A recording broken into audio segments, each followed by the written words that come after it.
siya. Bali tinanggal lang natin. Wireless po ito wireless version. Okay. Tetestingin ko muna. Kita nyo, walang ilaw yung setup niya. Okay. Huhulog muna tayo para matesting natin kung gumagana ba. Okay. Pag nag-insert coin po tayo, kunyari nag-insert coin po ako. Pag wala pang insert coin, wala pang ilaw dapat yan. Power cut po kasi. Okay. Ngayon, pag nag-insert coin ako. Welcome. Please insert coin. Thank you.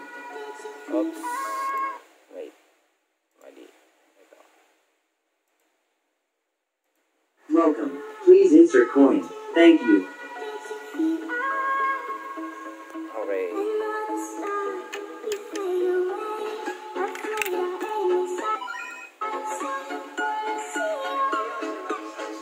May ilaw to.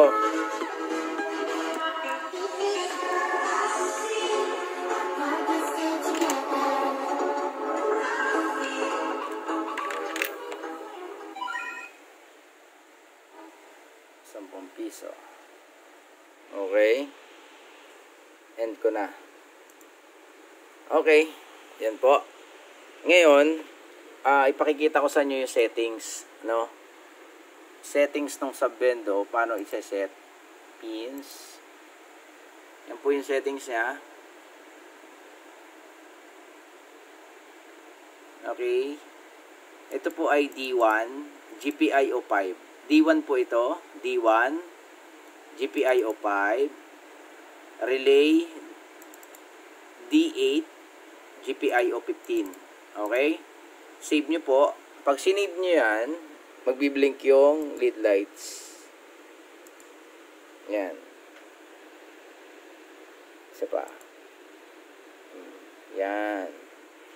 Okay, na-save na. Yan po yung settings niya. Tandaan nyo po. Okay, tapos nakaset sa number 2. Ito.